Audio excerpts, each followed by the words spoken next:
So recently I've switched over from the Magic the Gathering card game to the Pokemon card game because it is more simple. So I'm going to be going over my deck. And yeah. First of all, VIP Battle Pass can be useful. I just only have one of these in my deck because of how I play.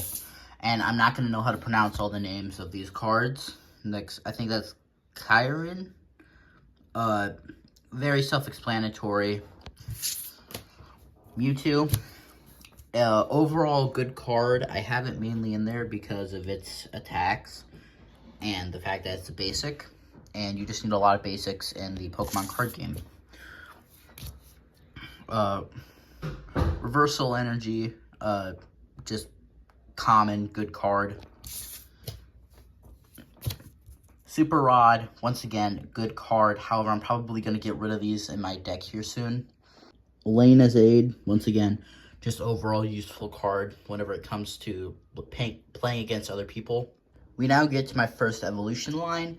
I mainly have this first Pokemon in my deck because, you know, healing, that's always good to have in your deck. And then this one lets you search up to 3 energy. Once again, also grabbing energy is a great thing to have in your deck. Pretty self-explanatory. Boomerang Energy. Now, I didn't have this in my deck for the longest time. This is actually one of my newest additions. But then I decided to, you know, put one in my deck because they're a useful card. Next up, 2 Ultra Balls. Sacrifice 2 cards, and then, you know, draw a card. This can go great with stuff like Radiant Greninja and other cards that let you draw extra cards. Next up, I did mention that this is a Gardevoir deck, so I do have a lot of Gardevoirs and the setup for the Gardevoir evolution.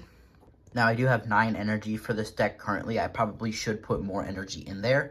However, I just have not gotten around to it. And then I have 2 Pokestops in my deck. These can be really good for Scry decks. They're also just good in general. Even if you get one put on you, they're good for you, depending on how your deck is looking. So, yeah. Really good trainer card. 3 Rare Candy, very good for evolving your Pokemon, especially when you're in a rush and only have like 3 prize cards left. Fog Crystal lets you grab out a Psychic Energy from your deck. Boss's Order, mediocre cards. These have pretty much been printed in every set. Radiant Greninja, used in most decks because of its ability. Sacrifice a card and then draw 2. Suspicious Food 10. Heal 80 damage from one of your Pokemon is really good. Law. Hyper Aroma. This is actually from the newest set, and I'm very excited to have it in my deck. Professor's Research. Once again, a pretty run-of-the-mill card. I'm putting these 3 cards together to save time. These are my 2 other Vs in the deck.